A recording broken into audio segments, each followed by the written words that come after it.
Edit மெனுவில் cut, copy, copy merged, paste into clear பற்றி பார்க்க போகிறோம். இமேஜில் நமக்கு வேண்டாத ஏரியாவை நம்ம கட் பண்ணி எடுத்துக்கவும் முடியும். செலக்ட் பண்ணிக்கிறீங்க, ஓகேங்களா? கட் பண்ணிக்கிறீங்க. எடிட் மெனுவில் கட்டு, அதோடைய ஷார்ட்கட் வந்து ஓகேங்களா? இப்போ நீங்கள் கட் பண்ண இமேஜ் எனக்கு திரும்ப வேணும்னா நீங்கள் அதை பேஸ்ட் பண்ணிக்க முடியும், ஓகேங்களா? எடிட் மெனுவில் பேஸ்ட். இப்போ நீங்கள் பேஸ்ட் பண்ணிங்கன்னா நியூ லேயராக தான் உங்களுக்கு கிரியேட் ஆகும். லேயர் பேலட்டில் பார்த்தீங்கன்னா நியூ லேயர் ஒன்றுன்னு கிரியேட் ஆகிருக்கு, ஓகேங்களா? நீங்கள் பேஸ்ட் பண்ணக்கூடிய இமேஜ் வந்து ஒன்றா கட் பண்ணியிருக்கலாம் அல்லது காப்பி பண்ணிக்கலாம். அந்த ரெண்டு இருந்தாலும் உங்களுக்கு பேஸ்ட் ஆகும், ஓகேங்களா? அடுத்து காப்பி மெர்ஜ்னா என்னென்னா, நீங்கள் ஆக்டிவ் எவ்வளோ லேயர் உங்களுக்கு டிஸ்பிளேயில் இருக்கோ அத்தனை லேயர் அத்தனையுமே மெர்ஜ் பண்ணி உங்களுக்கு காப்பி. இந்த விண்டோ செலக்ட் பண்ணிக்கிட்டு இந்த ஒரு போர்ஷனை நம்ம செலக்ட் பண்ணி எடிட் மெனுவில் காப்பி, எடிட் மெனுவில் பேஸ்ட், ஓகேங்களா? இப்போ நீங்கள் லேயர் பேலட்டில் பார்த்தீங்கன்னா பேக்ரவுண்ட் இருக்குது, லேயர் 1 இருக்குது, லேயர் 2 இருக்குது, ஓகேங்களா? இந்த 3 லேயர் இப்போ உங்களுக்கு விசிபிளில் தெரிஞ்சிட்டு இருக்கு இந்த image.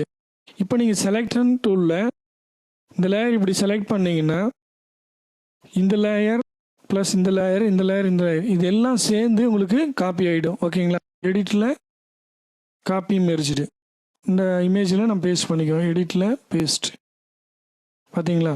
Copy merge command use பண்ணிங்கன்னா விசிபிளாக உங்களுக்கு என்ன தெரியுதோ அது அத்தனையுமே உங்களுக்கு காப்பி பண்ணி எடுத்துரும். அது எத்தனை லேயராக இருந்தாலும் அப்படியே காப்பி பண்ணிடும்.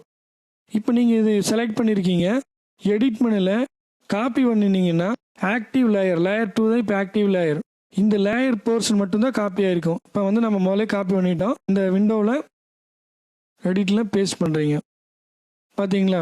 அந்த ஆக்டிவ் லேயர் எந்த போர்ஷன் இருக்கோ அந்த போர்ஷன் மட்டும் உங்களுக்கு அது காப்பி பண்ணி கொடுத்துருக்கு, ஓகேங்களா?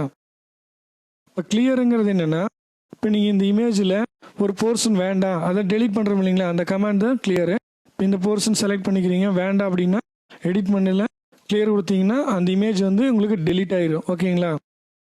நீங்கள் இங்கே பேக்ரவுண்டு கலர் என்ன வச்சுருக்கீங்களோ அந்த கலர் இங்கே இருக்கும். சப்போஸ் நம்ம ஒயிட் இல்லாமல் ப்ளூ கலர் வச்சுட்டு ஓகே கொடுக்குறீங்க. இப்போ நீங்கள் செலக்ட் பண்ணிக்கிட்டு எடிட் மெனுவில் கிளியர் பண்ணிங்கன்னா அந்த பேக்ரவுண்ட் என்ன கலர் இருக்கோ அந்த கலர் இங்கே மாறிக்கும், ஓகேங்களா? கிளியர் பண்ணுறதை உங்களால் பேஸ்ட் பண்ணிக்க முடியாது, கட் பண்ணுறதை மட்டும்தான் உங்களால் பேஸ்ட் பண்ணிக்க முடியும், ஓகேங்களா?